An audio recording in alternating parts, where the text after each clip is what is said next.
नमस्ते। एक एहसास जो बहुत आम है कि पैसा हाथ में तो आता है पर टिकता नहीं, बिल्कुल रेत की तरह फिसल जाता है। अगर ये बात किसी को भी जानी पहचानी लगती है तो आज का ये विश्लेषण बहुत काम का होने वाला है। इसमें हम पैसों से नहीं बल्कि उस सोच से जूझेंगे जो हम सबकी आर्थिक दुनिया को चलाती है। ये कहानी तो जैसे हर किसी की है ना। महीना खत्म होते ही बटुआ खाली और दिमाग में बस एक ही सवाल घूमता रहता है, अरे यार सारा पैसा गया कहाँ। लेकिन क्या हो अगर असली अपराधी पैसा हो ही ना, अगर असल में कोई और ही चीज हो। जी हाँ, बिल्कुल। आज के विश्लेषण का सार यही एक लाइन है।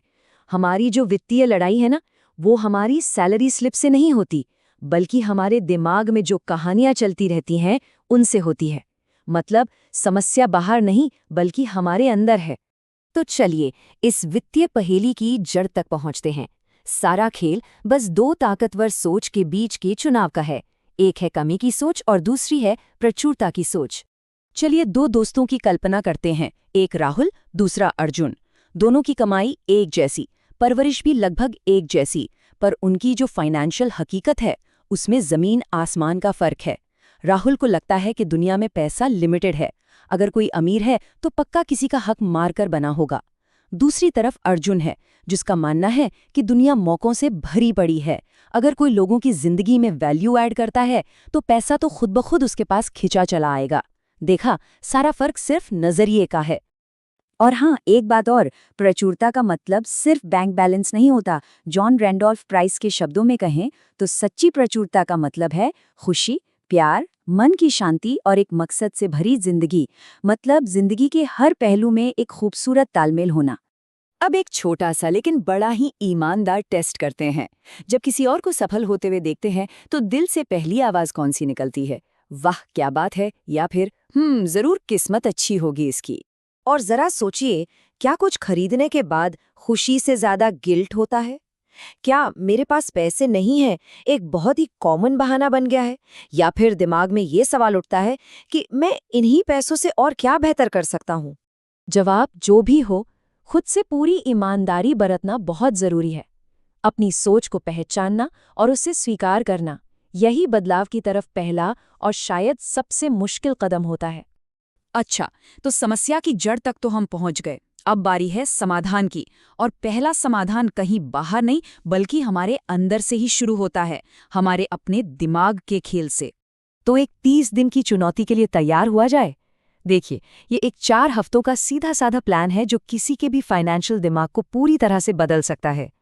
पहले हफ्ते में जागरूकता और शुक्रगुजारी पर काम करेंगे।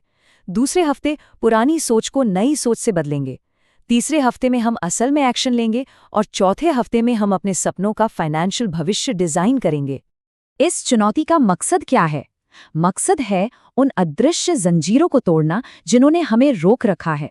मैं कभी अमीर नहीं बन सकता जैसी सोच को मेरे लिए सब कुछ मुमकिन है जैसे ताकतवर विश्वास से बदल देना। लेकिन सावधान, इस रास्ते पर 3 बड़े जाल भी हैं। पहला, परफेक्शन का जाल, जहां एक गलती होते ही लोग सब कुछ छोड़ देते हैं। दूसरा, इसे सिर्फ मोटिवेशन समझने की भूल। और सबसे खतरनाक, अरे ये सब मेरे जैसे लोगों के लिए नहीं है वाला बहाना। याद रखना होगा कि ये सफर हर किसी के लिए है। ये जो शक्तिशाली विचार है ना, ये हमें अकेले की लड़ाई से बहुत आगे ले जाता है। ये हमें अंदर के खेल से बाहर की खेल की दुनिया में ले जाता है, जहां असली जादू होता है। तो चलिए अब समाधान के दूसरे और उतने ही शक्तिशाली हिस्से की तरफ बढ़ते हैं। और ये है बाहरी खेल, जहां कोई अकेला नहीं जीतता बल्कि सब मिलकर जीतते हैं।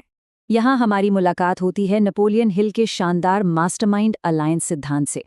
आसान शब्दों में कहें तो ये 2 या 2 से ज्यादा लोगों का एक ऐसा ग्रुप है जो एक ही लक्ष्य के लिए एक साथ मिलकर काम करते हैं। सोचिए, दूसरों के ज्ञान, उनके अनुभव और उनके नेटवर्क का भी फायदा उठाया जा सकता है। ये कितना कमाल का है, इसे ऐसे समझिए जैसे हाइड्रोजन और ऑक्सीजन मिलकर पानी जैसा कुछ बिल्कुल नया बना देते हैं। ठीक वैसे ही जब 2 दिमाग एक साथ मिलते हैं तो वो एक तीसरी, एक अदृश्य शक्ति को जन्म देते हैं, एक मास्टरमाइंड। इतिहास गवाह है इस ताकत का। एंड्रू कार्नेगी को स्टील बनाना नहीं आता था, फिर भी उन्होंने एक्सपर्ट्स की एक टीम बनाकर स्टील का इतना बड़ा साम्राज्य खड़ा कर दिया। हेनरी फोर्ड ने भी तो यही किया था। उन्होंने उन लोगों को अपने साथ जोड़ा जो वो सब जानते थे जो फोर्ड खुद नहीं जानते थे। और ये सिर्फ कोई पुरानी कहानियां नहीं हैं।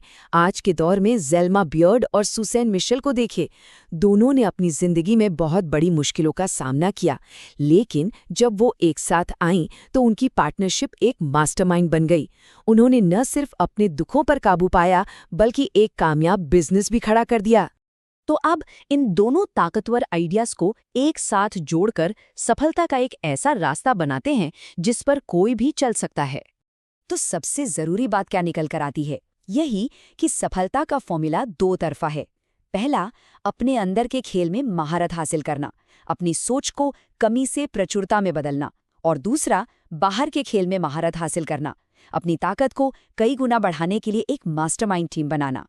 और आखिर में इस पूरे विश्लेषण का निचोड़ बस इतना सा है, हमारी सबसे बड़ी संपत्ति हमारी सैलरी नहीं, हमारा नजरिया है। जब सोच सही होती है तो बाकी सब कुछ अपने आप सही हो जाता है।